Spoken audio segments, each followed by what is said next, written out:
Школа не вчила мислити. І це не проблема, це була її функція.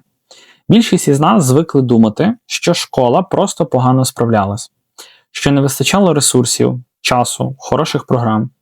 Але якщо подивитися уважніше, стає видно зовсім інше. Школа десятиліттями вчила не думати, а слухатися. У цьому відео я покажу, чому це не випадковість і як ця логіка досі впливає на вас та ваших дітей. Ми зазвичай говоримо про школу так, ніби вона просто не впоралась. Ніби щось пішло не так, ніби вона мала навчити мислити, але просто не змогла цього зробити. Але якщо відкинути емоції і подивитися на результат, виникає незручне питання. А що, якщо школа насправді досягла саме того, що від неї очікували? Бо протягом десятиліть вона відтворювала дуже схожий тип людини. Людину, яка, в першу чергу, чекає дозволу, друге, шукає правильну відповідь, боїться помилитися і не вважає себе джерелом власних рішень. Це не поодинокі історії, це абсолютно масовий результат. І тут важливо, я не говорю про поганих вчителів, не говорю про злих людей чи якісь певні змови, я говорю про логіку системи. Будь-яку систему варто оцінювати не за деклараціями, а за тим, яку поведінку вона формує стабільно. І якщо протягом поколінь ми бачимо один і той самий результат, то це не збій, це механізм. Майже кожен, хто навчався в школі, пам'ятає одне і те саме відчуття. Ти приходиш на урок не для того, щоб розібратися, ти приходиш, щоб вгадати правильну відповідь. Не знайти свою, не пояснити логіку, а відтворити те, що вже існує в голові вчителя або підручнику. Запитання – це завжди ризик, бо запитання означає, що ти можеш вийти за межі дозволеного сценарію. А вихід за сценарій – це вже проблема. Помилка в цій системі не етап навчання. Це провина, червона ручка, зауваження перед класом, знижена оцінка. І з часом дитина засвоює дуже просту і елементарну логіку. Краще мовчати, ніж помилятися. Краще повторити, ніж подумати. Краще не виділятися. Ініціатива тут не заохочується, вона небезпечно близька до помилки. А відповідальність – це взагалі зайвий тягар, якщо можна просто виконати надану вам інструкцію. Зверніть увагу, школа майже ніколи не говорить цього прямо. Вона не каже «не думай», вона привчає до цього через дрібні щоденні практики. Через оцінки, через контроль, через страх виглядати неправильно. І так, крок за кроком формується поведінка, у якій безпечніше бути слухняним, ніж, власне, самостійним. Безпечніше виконувати, ніж щось вирішувати. Це не побічний ефект, це стабільний результат. І на цьому місці зазвичай виникає заперечення. Мовляв, добре, можливо, школа справді не вчила мислити, але це ж не робилося спеціально. Це просто бідність, хаос, відсталість, нестача ресурсів. Проблема в тому, що така модель освіти надто стабільна, щоб бути просто випадковістю. Імперіям не потрібні люди, які ставлять запитання. Їм не потрібні люди, які сперечаються з авторитетом.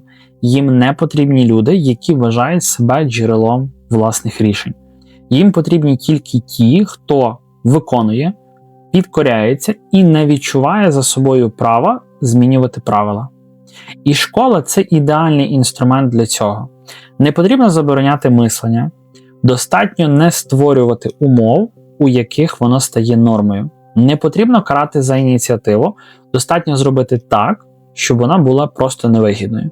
Саме тому в таких системах правильна відповідь важливіша за аргумент, дисципліна важливіша за розуміння, форма важливіша за зміст. Це не помилка окремої школи, це логіка великої системи, яка відтворюється з року в рік. І дуже важливо, ця система працює навіть тоді, коли зникають ті, хто її створив. Бо люди, які через неї пройшли, починають відтворювати її самі, як вчителі, як керівники, як чиновники, як батьки. Так школа перестає бути просто школою і стає механізмом самовідтворення покори. Тепер подивімося не на школу і не на імперії, а на нас сьогодні. на дорослих людей, які давно закінчили навчання, але досі продовжують поводитись так, ніби хтось має сказати, що це правильно, ніби хтось має поставити хорошу оцінку. Ми часто чуємо фрази на кшталт «А що я взагалі можу зробити з цим? Нехай вирішують зверху. Мені за це не платять. Це не моя відповідальність». Це просто не лінь і не відсутність здібностей. Це та поведінка людини, яку роками привчали, що ініціатива – це є ризик, що краще не висовуватися, робити як всі, не виділятися з сірої маси і так далі, і так далі. А помилка – це є провина. Тобто це закладали, власне, в школі, що якщо ви помиляєтесь, ви автоматично за це дістаєте погану негативну оцінку. Одна помилка – мінус бал, друга помилка – мінус другий бал, третя і так далі, і так далі. Тобто система побудована таким чином, що вас навчають лише заробляти бали за хорошу поведінку, бали за правильні хороші знання, які закладені на вас, і так далі, і так далі. Людина, яка звикла, що правильна відповідь вже існує, рідко починає шукати власну правильну відповідь. Людина, яку постійно оцінювали, рідко відчуває внутрішню опору, власну самооцінку, і вона завжди шукає підтвердження хорошої оцінки ззовні. Звідси страх відповідальності, звідси бажання не висовуватися, звідси недовіра до будь-яких правил. Бо правила завжди сприймалися як щось зовнішнє, а не як спільна домовленість. Тобто правила завжди були вирішені за вас, і вам завжди ці правила нав'язували.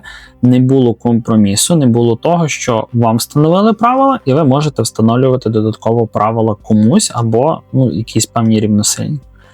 І тут важливо, ця логіка не зникає автоматично з появою нових прапорів, нових програм чи нових підручників. Бо це не питання декорацій, це питання звички. Звички жити в системі, де безпечніше виконувати, ніж вирішувати. Де легше обійти правило, ніж взяти за нього відповідальність. Де держава сприймається як щось чуже, а не як продовження спільної волі. Це не означає, що ми всі з вами приречені, але це означає, що проблему неможливо вирішити, не називавши її, власне кажучи, вголос.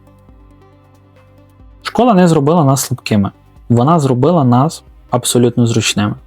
І це не про окремих людей, це про систему, яка десятиліттями формувала певну, потрібну і зручну для системи поведінку, в якій простіше слухатися, ніж щось вирішувати.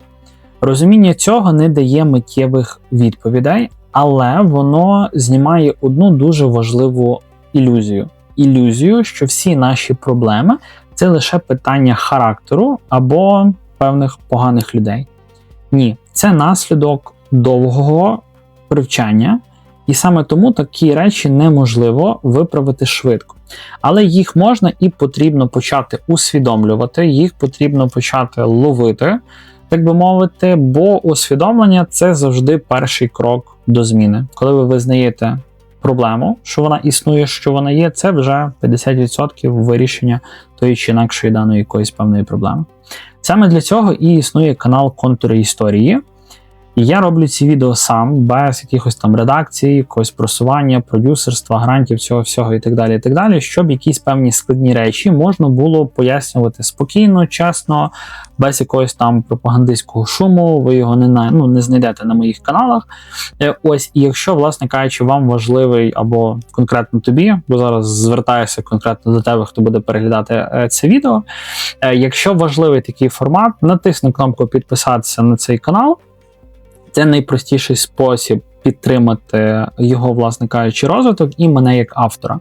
Також, якщо маєш можливість і бажання підтримати канал фінансово, будь-який донат він вітається. Під цим відео будуть актуальні реквізити, і також у вас тут будуть QR-код, за яким також можна підтримати канал. Навіть якась там певна невелика сума, це не про гроші, це якийсь, так би мовити, певний сигнал, що відео воно відгукується, і такі розмови вони і надалі вам, власне кажучи, потрібні. В наступному відео відео ми поговоримо про те, чому держава для багатьох українців все досі залишається таким певним чужим утворенням, і як ця логіка формувалась також історично. Бо школа – це лише один елемент набагато більшої системи. Про це поговоримо з вами у наступному відео. Побачимось!